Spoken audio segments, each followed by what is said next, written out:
Every morning, 75-year-old Mark regularly walks 5.00 steps around the neighborhood, which everyone believes is the best choice for health in old age.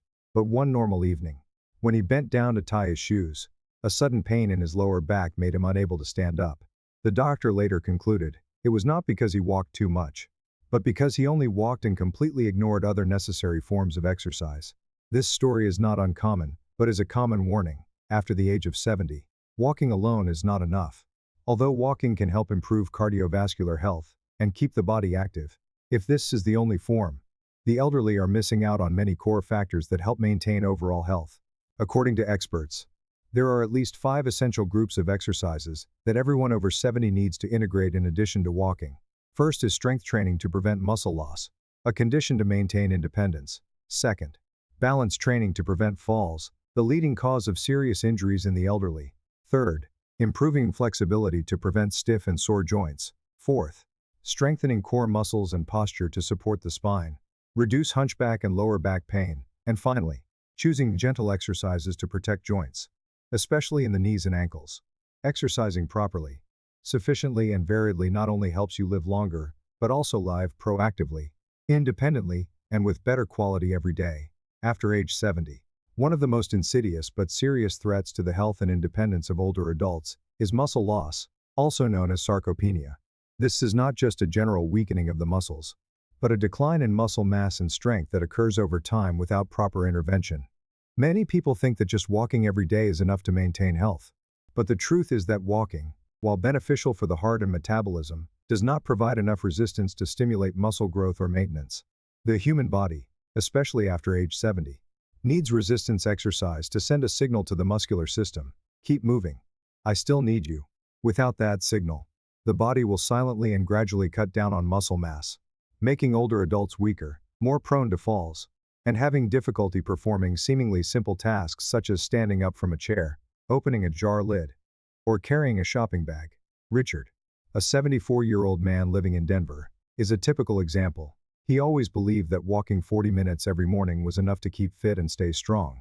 But when one day he had to ask his wife to carry the milk carton, and every time he sat down on the sofa, he had to use both hands to stand up, he began to notice changes.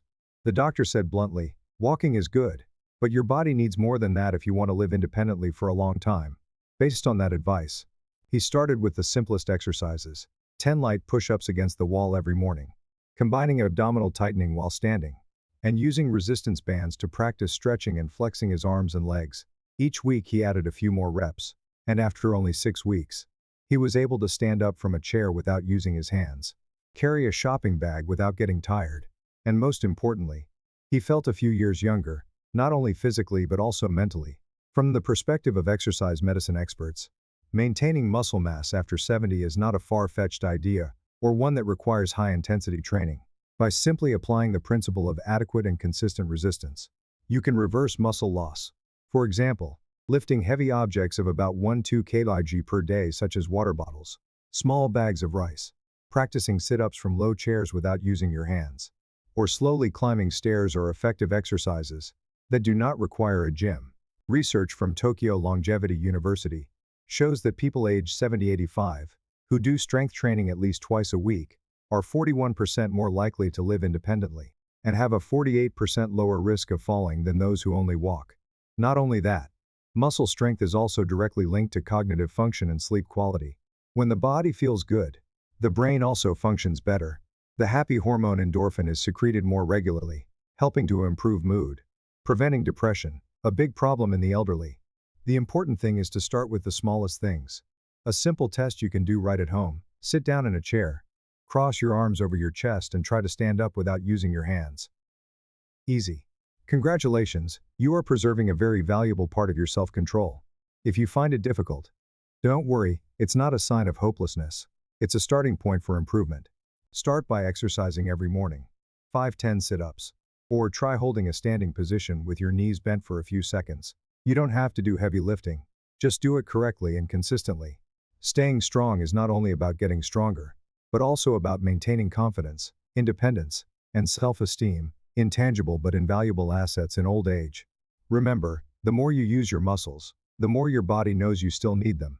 On the other hand, If you stop moving or stick to monotonous movements like walking without resistance, your body will stop protecting you. And if you find yourself slowing down and weakening, don't give up. Take action. It's never too late to get stronger again. Let your body know that you're not ready to stop. And if you just did the hands-free stand-up test, be proud and write, "I'm still strong," because that means you're not only living long, but living well. Falls remain the leading cause of serious injury, disability, and even death in older adults. After age 70, the risk of falling is not only due to weak legs or poor eyesight, but also due to a loss of balance, something many people don't realize until something unexpected happens. One common misconception is, "I walk every day, so I must have good balance." But in reality, walking is a steady, inertial movement that requires little control from the deep stabilizing muscles of the ankles, lower abdomen, and pelvis. These muscles are activated only when you have to adjust your center of gravity, stand still on one leg, or react to unexpected situations such as slipping or losing momentum. When they are not used regularly, they gradually weaken, and one day, even a small step can become a trap that makes you lose your balance. The story of Emily, 76, in Seattle, is a close and thoughtful example. She used to walk around the park every morning, feeling her body was still agile. But one day, when she stepped down the sidewalk, her foot did not hit the right spot, her ankle tilted slightly, and her whole body wobbled and almost fell. It was not her eyes or the tiled floor that were at fault. It was her balance system that was no longer responding quickly enough. Her doctor suggested she try a very simple exercise: stand on one leg every morning while brushing her teeth. At first, it was only for a few seconds, but after a week, she could hold it for 10 seconds without holding on. A month later, she could walk up and down the steps without feeling shaky, and her gait was more confident. From the perspective of a motor neurologist, balance is the ability to coordinate vision, seeing, vestibular inner ear, and proprioception. When any of these three factors are impaired, and this often happens in older adults, the risk of falling skyrockets. It's important to note that loss of balance doesn't happen all of a sudden, but rather gradually, with small symptoms like needing to hold onto a chair when putting on socks, feeling unsteady when turning quickly, or having to stop to regain balance. Sa ki buok shuang zi bite. Nung dao hu. This is easy to overlook until a fall lands you in the hospital. The good news is that balance can improve rapidly with just a few weeks of proper training. Exercises that don't require special equipment include standing on one leg for 10-30 seconds. You can make it more difficult by closing your eyes. Walking straight up and down on an imaginary tightrope. Shifting your weight from your left foot to your right foot while standing. Or sitting in a chair and slowly rotating your body from side to side. Just 5-10 minutes of daily practice is enough to activate the stabilizing muscles around your ankles, knees, and hips, which can increase your reflexes and reduce your risk of falling. In addition, as your balance improves, your posture becomes straighter, your gait becomes more stable, and your ability to move confidently in crowded spaces like supermarkets and bus stations. A study at the University of Sydney found that older adults who can stand on one leg for 10 seconds or more are more likely to live at least 7 years more independently without support from others. Not only does it improve physical health, improving balance also helps you feel more comfortable mentally, reduces the fear of falling, thereby increasing your participation in social activities, and moving more freely without fear. So have you tried standing on one leg? Stand near a chair or wall for safety. Lift one foot slightly off the ground, and count slowly to 10. If you can do it without wobbling, congratulations. You have a better balance than many people your age. If you find it difficult to maintain, it is a sign to start practicing, not to become an athlete, but to continue walking steadily in your own home, familiar roads every day. Remember, maintaining balance does not come naturally, it needs to be trained. Don't wait until a fall takes away your confidence, your freedom, or even your ability to live independently. Start early, with simple exercises. And if you've just completed a 10-second one-legged test, write down, "I'm still standing," because that's clear evidence that you're still in control of your body, still in control of aging, and still moving forward, safely and confidently. You may walk every day and still feel stiff, have trouble bending, reaching, or turning. If you wake up every morning feeling like your joints are a rusty machine starting up, it's a sign that your flexibility is declining. And it's not a normal part of aging as many people think. In fact, loss of flexibility is one of the underlying causes of musculoskeletal pain, limited mobility, and even increased risk of falls, because the body no longer reacts quickly to unexpected situations. The story of Charles, 78, living in San Diego is a typical example. Every morning, He finds it difficult to sit up from bed. His back is stiff, his hips hurt, and bending down to tie his shoes makes him stop to catch his breath. Although he maintains a regular walk around the neighborhood, he still feels his body is becoming less smooth. The doctor explained that while walking improves cardiovascular health and blood circulation, it is not enough to maintain flexibility in the joints, especially the hips, knees, neck, shoulders, and spine. Our bodies need to be stretched at different angles to maintain full range of motion, otherwise the soft tissues around the joints will increasingly contract, making movement limited and pain the new normal. From there, Mr. Charles began performing a series of simple stretching exercises every morning, gently rotating his neck to the left and right, tilting his head to both sides, rolling his shoulders, twisting while sitting in a chair, pulling his knees toward his chest while lying down, and standing with his knees raised to open up his hips. After just 2 weeks, he felt more comfortable getting out of bed, his steps were lighter, and his neck was no longer stiff. Kikwe head to the sides while driving. He describes the feeling as if his body is oiled after each morning warm-up. From the perspective of physical therapists and rehabilitation medicine professionals, flexibility and mobility are two extremely important factors that determine the ability to move freely and painlessly in older people. Flexibility is the ability of muscles and soft tissues to stretch to the required extent, while mobility is the actual ability of joints to move within their range. Both of these factors gradually decrease with age, if not exercised regularly. Sitting for long periods of time, moving repeatedly in the same direction such as only walking, or not stretching properly, all contribute to a decrease in the body's natural flexibility.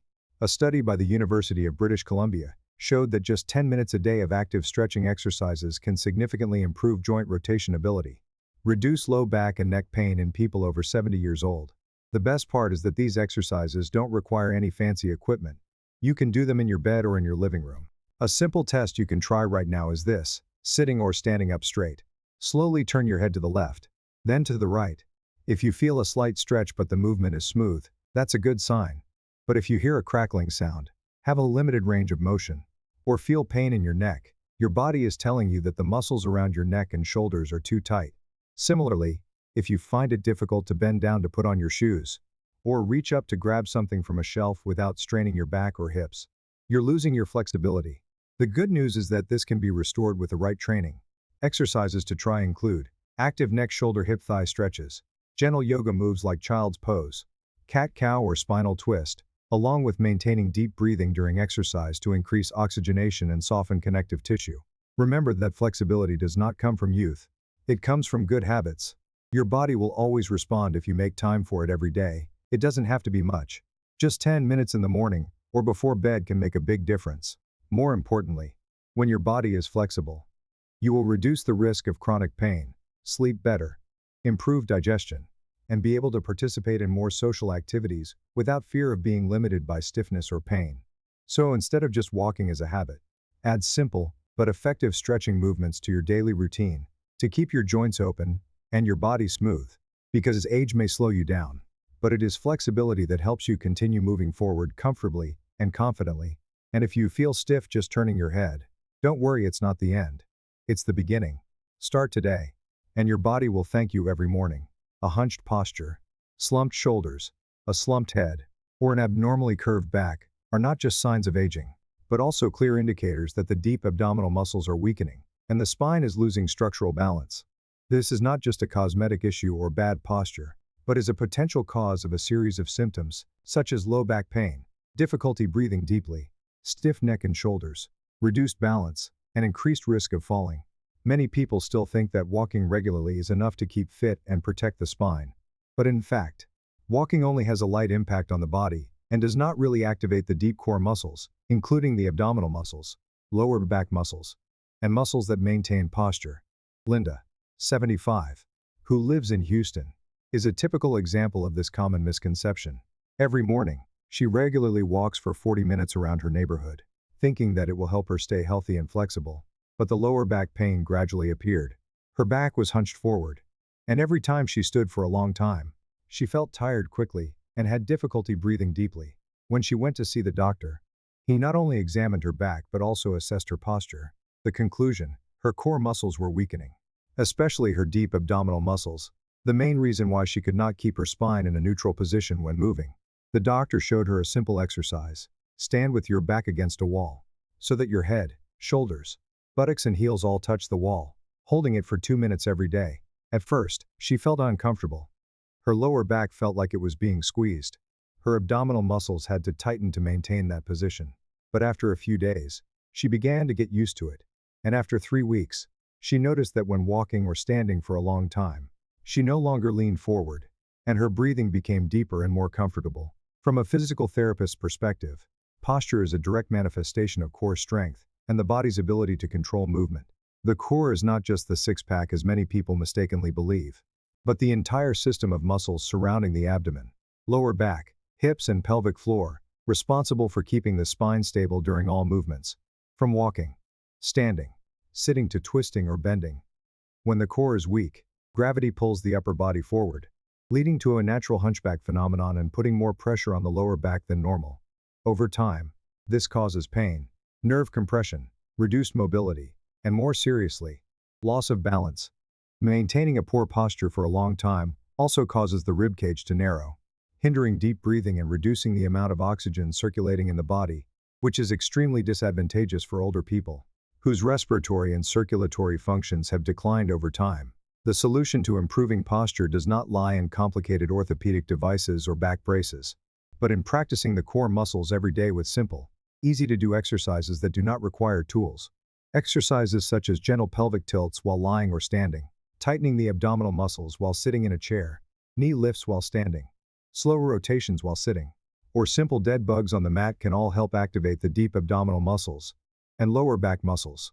Even just standing against a wall for 2-3 minutes every day like Linda is enough for the body to remember the correct posture, thereby adjusting the walking and sitting habits in daily activities.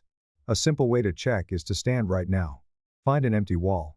Lean against it so that your head, shoulders, buttocks and heels all touch the wall. Hold this position for 30 seconds and feel. If you feel your lower back is stretched, your abdomen is tense, or you cannot touch your head to the wall while keeping your back close, that is a sign that you have a serious posture deviation. On the contrary, if you stand comfortably, without forcing yourself and can breathe evenly, then congratulations, you are maintaining an ideal biological posture.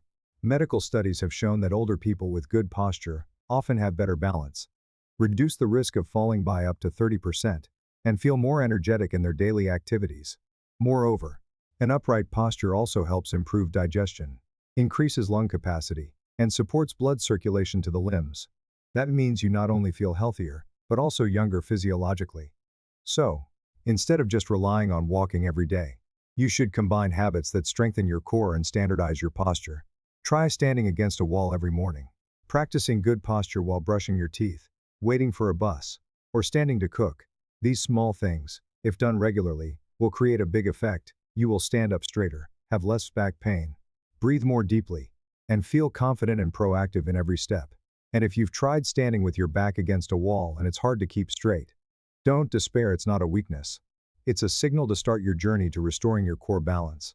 And if it feels good, be proud that you're mastering your spine and posture, the foundation for healthy, independent, and fulfilling living at any age. Walking has long been considered the golden form of exercise for seniors. Easy to do, requires no equipment, and is good for the heart. However, when you turn 70, your body begins to change in ways that many people don't realize. The cartilage in your joints gradually thins, the synovial fluid decreases, and the natural cushioning system between your joints is no longer as effective as before.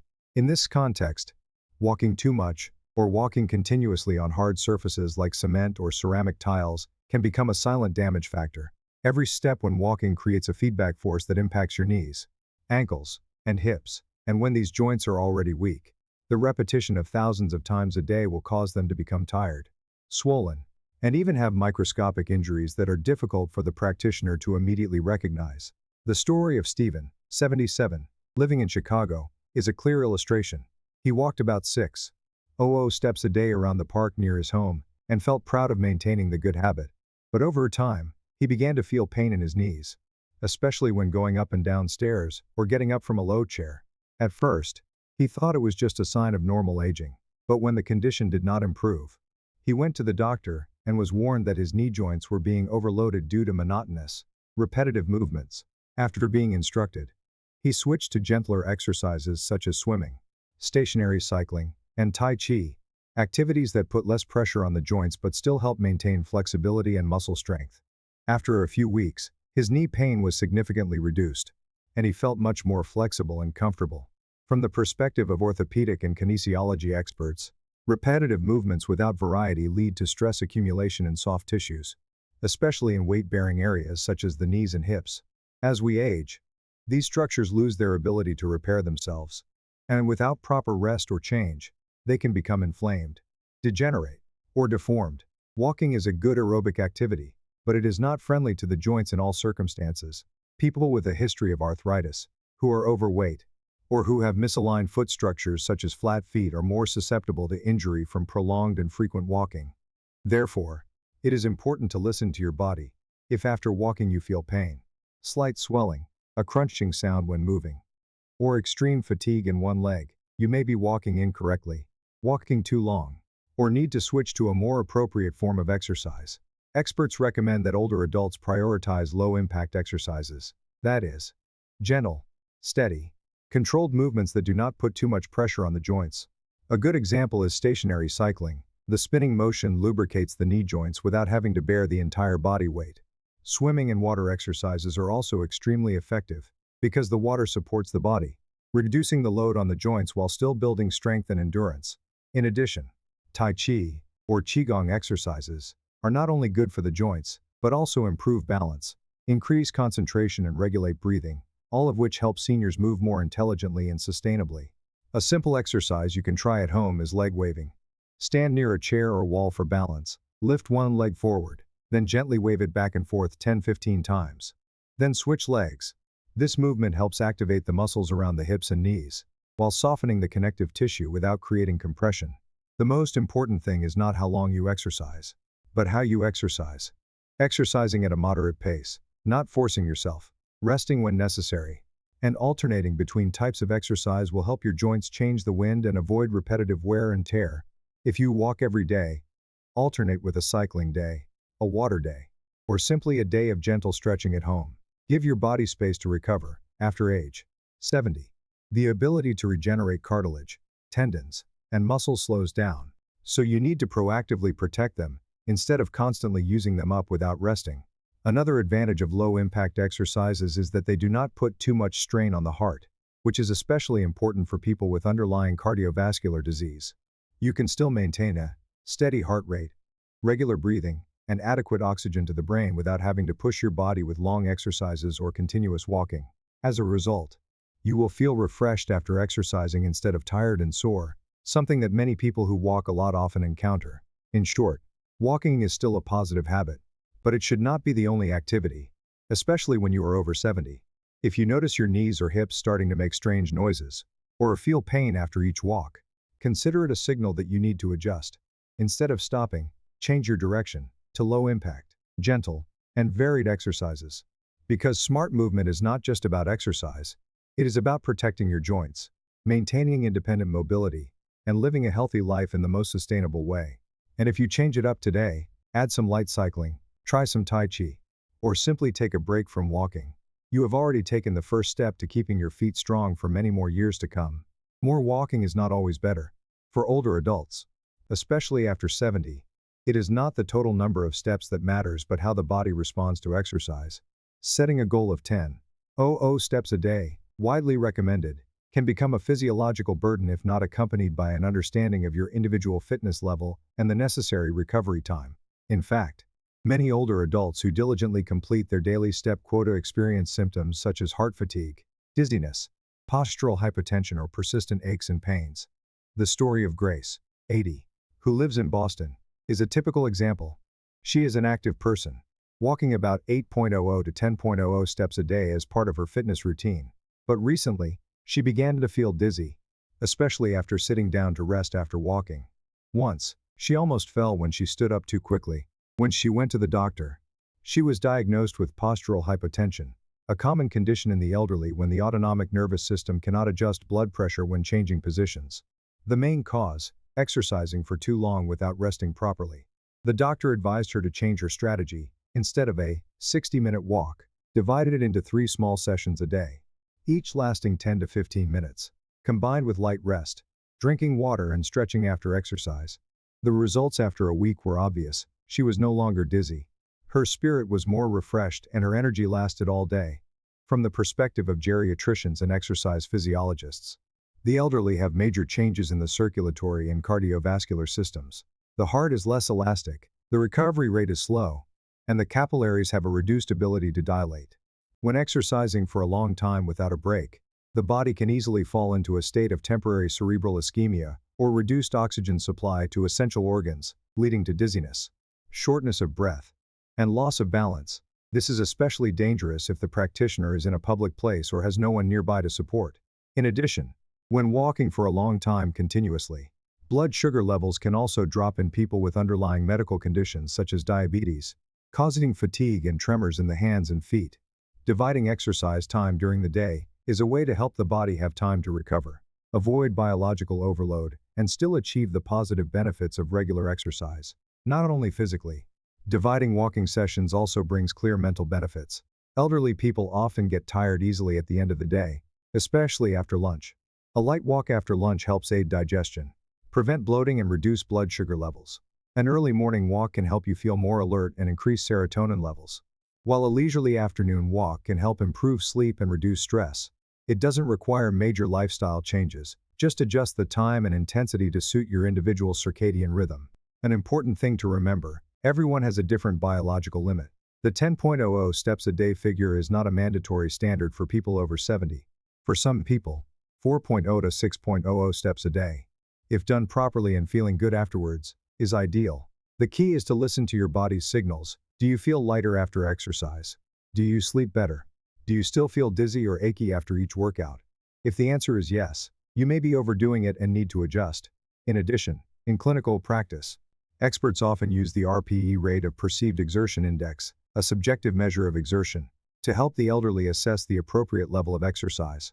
On a scale of 1 to 10, if your level of perception is around 3-4, a little tired but still able to talk, that is the ideal threshold for exercise without overloading the cardiovascular system.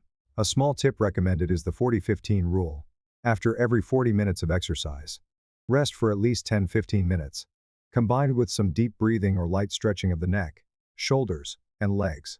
You should also combine changing the terrain, walking on grass, wooden floors or soft surfaces to reduce repetitive impact on joints. In short, exercise after 70 should not be based on the number of steps or duration, but on the body's actual response. The goal is not how many miles you walk, but how you feel after each exercise session, relaxed or exhausted, refreshed or dizzy, stronger or sore. And if the answers lean towards the positive, then that is the right exercise. As the experts advise, it's not about walking a lot, it's about walking right. Start with small adjustments, reduce the amount of time you walk each time, increase the rest time, drink enough water, and pay attention to how you feel after your workout. If you find yourself feeling alert, sleeping well, and in good spirits after each exercise session, then even if it's just 5.00 steps, you've reached the pinnacle of smart aging exercise. Walking alone is a great form of exercise for your heart and musculoskeletal system, but as you enter your 70s and beyond, the mental and social aspects of your walk become even more important. In fact, many studies have shown that walking with others, whether it's a friend, neighbor, or a small group, can have physical and mental benefits that are superior to walking alone. Exercise combined with conversation is a great way to stimulate the release of serotonin and dopamine, two important hormones that improve mood, increase feelings of connection, and reduce the risk of depression in older adults. At the same time, sharing stories, listening to others, or simply laughing while walking helps the brain become more active, thereby reducing the risk of memory loss or dementia over time.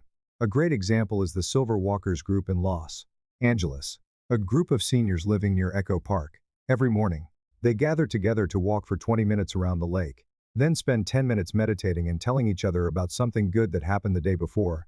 This activity seems simple, but after a few weeks, many members of the group shared that they felt more excited, no longer lonely, and especially their memory improved significantly. People who used to be lazy to exercise also gradually returned to the habit of walking, thanks to the motivation from their companions.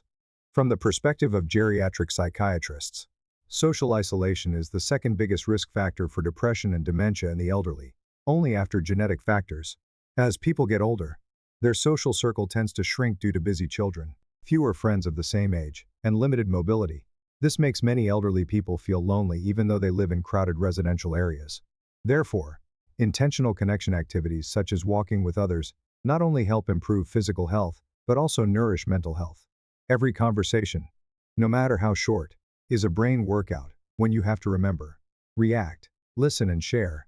This helps the hippocampus, the brain's memory center, to be active and maintain neural plasticity. Not only that, walking in a group also helps improve commitment and maintain exercise habits. When someone is waiting for you at the park, people are less likely to procrastinate or make excuses to skip exercise. Walking becomes a part of social bonding, rather than a solitary personal task. This is especially effective for older people in the transition from work to retirement, when they lose their daily routine and are more likely to become disoriented or depressed. Another benefit of walking with others is the safety factor. Having a companion means having someone to watch over you if you have a sudden health problem like dizziness, loss of balance, or low blood pressure. They can provide timely support or call for help if an incident occurs. This helps seniors feel more secure when leaving the house, especially those who have had a fall or have underlying medical conditions like high blood pressure or heart disease. From a neurophysiological perspective, when seniors talk while walking, they are simultaneously activating multiple brain regions: the language processing region, the decision-making region, the emotional region, and the motor region. This coordination is a form of active multitasking, helping to increase neuroplasticity and keep the brain working more smoothly. A study published in the journal Aging and Mental Health showed that seniors who participated in social activities that involved light physical activities such as group walking, tai chi, slow dancing scored higher on tests of memory, concentration, and reaction time than those who walked alone. So if you're already walking, that's great. But if you want to double the benefits of walking, try inviting a friend, neighbor, or family member to walk with you this week. You don't have to form a large group or make elaborate plans. Just make an appointment to walk around your local park, telling each other about your day. It's these little connections that keep your spirits warm, your brain alert, and your body motivated to stay active. And if you're thinking, I don't know who to invite, start by saying hello to the person you usually see walking around the same time. A simple invitation can open the door to a lifelong friendship and a new source of energy for yourself. Because walking is more than just a job for your feet, it's a journey that nourishes your heart and soul. And when you no longer have to walk alone, the path will always be easier and more meaningful. After the age of 70, the body no longer recovers as quickly as when young. Every step, every hour of exercise, no matter how light, needs to be compensated by quality rest. If you walk regularly but feel pain, sleep poorly, and wake up tired, it is very possible that you have not given your body enough time and conditions to recover. The case of Mr. Henry, 79 years old, is a notable example. He used to walk in the evening because he thought exercise will help you sleep better. However, every night he tossed and turned, sometimes had cramps, and woke up feeling heavy. After listening to advice from experts, he switched to walking in the morning, combined with some deep breathing exercises for 3-5 minutes after exercise, and applying light heat to his legs and knees. After just 1 week, he slept more deeply, slept longer, and felt noticeably more alert every morning. That is the power of proper recovery. After every workout, your body needs to be refueled with a protein-rich snack, plenty of water to replenish electrolytes, and a good night's sleep to keep your muscle recovery hormones working optimally. Remember, walking is good, but walking alone is not enough. A 70-plus body needs to move smarter, that is, train right and recover well. If you've made it this far, you've definitely gotten at least one thing out of it. Show it by liking the video, leaving a comment sharing which part you found most interesting. And buong quen kai ken hade tip tuk non them. Num noi dong koa hawk. De hu va trien cam hung nu the nay. Boy vi song la kong fi muk tu koi kung. Mala song ko. Song vui va, song chu chong tung nay.